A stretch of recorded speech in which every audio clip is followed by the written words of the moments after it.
नमस्कार सभी को। तो आज मैं आपको बताना चाहूँगा जो एचपीवी वैक्सीन लग रही हैं लोगों के, तो उसके पीछे क्या षड्यंत्र है, क्या क्यों ये फ्री में वैक्सीन लगा रहे हैं हर जगह स्कूलों में और सेंटर्स जो हेल्थ सेंटर हैं वो कितने एक्टिव हो गए हैं वैक्सीन के टाइम पे। और किसी को कोई बीमारी होती है तो उसमें ये एक्टिव नहीं होते, पर अगर वैक्सीन लगानी होती है तो हेल्थ सेंटर बहुत ज़्यादा एक्टिव हो जाते हैं। तो आपको समझना पड़ेगा फ्री में क्यों दी जा रही है और एचपीवी वैक्सीन 8 से 14 साल के लड़कियों को लगाई क्यों जा रही हैं, ये हमको समझना पड़ेगा कि इसके पीछे क्या राजनीति है, क्या ये गवर्नमेंट ही लगा रही है। तो इसके ऊपर आप रिसर्च करोगे तो एक चीज़ आपको मिलेगी कि ये प्रोजेक्ट जो है गवर्नमेंट का नहीं है, ये प्रोजेक्ट है WHO, bill and Melinda Gates foundation, जिनका एक मकसद है कि जनसंख्या को धीरे-धीरे कैसे ख़त्म करें हम वैक्सीन से। उसने बिल गेट्स ने ये चीज़ खुद कह रखी है अपने मुँह से। तो इसको हमें समझना पड़ेगा कि ये एक्सपेरिमेंट बिल गेट्स ने 2009 से 11 में के लगभग करे थे। तो उसमें आदिवासी लड़कियों पे गुजरात में, तो उनको अपना गर्भ से निकालना पड़ गया था बहुत सी लड़कियों को। तो उससे मतलब ये एक्सपेरिमेंट वो कर लिया है मतलब इंडिया में उसने।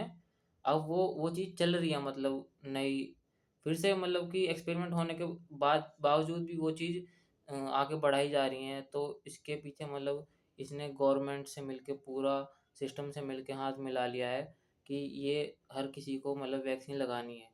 जो अ, छोटी बच्चियाँ उनसे उनको लगानी है। क्योंकि कोरोना की वैक्सीन से जो चीज़ नहीं हुई, वो अब ये इस सर्वाइकल एचपीवी वैक्सीन से करना चाह रहे हैं। तो हम सबको समझना चाहिए कि भाई ये वैक्सीन कोई भी किसी के भले के लिए नहीं होती, ये हमको समझ लेना चाहिए आज, क्योंकि इस कोरोना की वैक्सीन से बहुत लोगों को साइड इफ़ेक्ट आ रहे हैं। आप देखोगे अपने आस-पास में, अपने रिश्तेदार में, अपने गाँव घर में, हर जगह लोग बहुत तेज़ी से मर रहे हैं और जो बच रहा है उसको बहुत बुरी हालत में है। अब अभी मेरे जानने वाले में ही ऐसे केस आए हैं कि भाई उनके काफ़ी लाखों रुपए लग गए हैं और वो मतलब फिर भी मतलब उनको एक तरीके से आराम नहीं है, क्योंकि जो केमिकल शरीर में गए हैं उसके इतने खतरनाक साइड इफ़ेक्ट आ रहे हैं कि मतलब बहुत ज़्यादा दिल दहला देने वाले। तो ये चीज़ हमें समझनी पड़ेगी कि भाई एचपीवी वैक्सीन क्यों लगाई जा रही हैं, इसके पीछे क्या षड्यंत्र है और क्या ये गवर्नमेंट का प्रोजेक्ट है।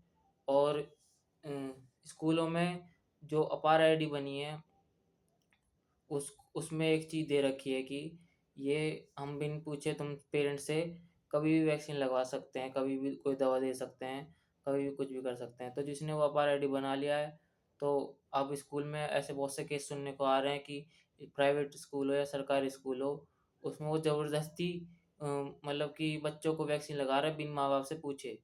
तो इसके ऊपर माँ-बाप क्या कर रहे हैं? माँ-बाप बच्चों को पढ़ने भेजते हैं या ये सब करने? अभी एक केस आया आजमगढ़ का, तो उसमें वो बता रहे हैं कि भई मतलब बच्चों को बंद-बंद करके वैक्सीन लगाई गई है और जिन उम्र से जैसे 8 से 14 के लोगों को लगनी थी, वो 8 से कम के बच्चों को भी ज़बरदस्ती वैक्सीन लगा रहे हैं। तो इसके लिए माँ-बाप कितने जागरूक हैं ये हमें आपको पता होनी चाहिए कि ये स्कूल में क्या चल रहा है। स्कूल में कितना बड़ा गेम चल रहा है, इसको नहीं समझोगे तो आने वाली पीढ़ी बच ही नहीं पाएगी बिल्कुल भी। तो इसको हमको सीरियस लेना पड़ेगा इस मुद्दे को, एचपीवी वैक्सीन का हमें विरोध करना पड़ेगा और स्कूलों में जाके हमें बातचीत करनी पड़ेगी प्रिंसिपल से, पेरेंट्स से। क्योंकि प्रिंसिपल को तो ऊपर से ऑर्डर आ रहा है डीएम से, डीएम को ऑर्डर आ रहा है सीएम से, सीएम को ऑर्डर आ रहा है पीएम से, पीएम ने हाथ मिला रखा है बिल गेट्स से। बिल गेट्स ने फंडिंग कर रखी है आशा वर्कर को, आंगनवाड़ी वर्कर को पैसे देता है वर्ल्ड बैंक से मिलके। तो ये कोई गवर्नमेंट प्रोजेक्ट नहीं है, प्राइवेट प्रोजेक्ट है, जो कि आशा वर्कर, आंगनवाड़ी वर्कर इसमें ये एक्टिव हो जाती हैं हमेशा। 2010 में ये बनाई थी, 9-10 में ही इसने आंगनवाड़ी आशा वर्कर, जो कि जिनका मकसद ही यही था कि गाँव-गाँव, घर-घर कोई भी बच्चा नहीं बचना चाहिए वैक्सीन के बिना। और आप देख रहे हो आजकल के बच्चे कितने कमज़ोर हो रहे हैं। तो ये चीज़ हमें मतलब कि समझ आ जानी चाहिए कि भाई कितना बड़ा खेल है और कहाँ से चलता है। स्कूलों में बच्चों को टारगेट करा जाता है और बच्चियों को आप देख सकते हो। और एक और चीज़ कि इन्होंने मतलब ये चीज़ हमें पहले ही बता रखी है कि बेटी बचाओ बेटी पढ़ाओ। तो बेटी पढ़ाओ का मतलब तो हम समझ रहे हैं, क्योंकि ये जो लोग हैं कोई भी काम बिन बताए नहीं करते। तो वो बेटी बचाओ 10 साल से कह रहे हैं कि बेटी बचाओ बेटी बचाओ। तो हम और आपको देखनी चाहिए कि हमें बेटियों को कैसे बचाना है, किन चीज़ों से बचाना है। तो वो ये जो वैक्सीन लग रही है इन्हीं से बचाना है। और ये मतलब कह रहे हैं कि अपनी बेटियों को बचाओ, उनसे सिस्टम से बचाओ। तो ये कोई भी काम बिन बताए नहीं करते, सारे काम बता के करते हैं। तो ये चीज़ हमें समझ लेनी चाहिए। तो अपने बच्चों को बचाओ, अपनी बेटियों को बचाओ, जो भी 8 से 14 साल की उम्र के बच्चों को लग रही है वैक्सीन उनको बचाओ भाई। जय हिंद।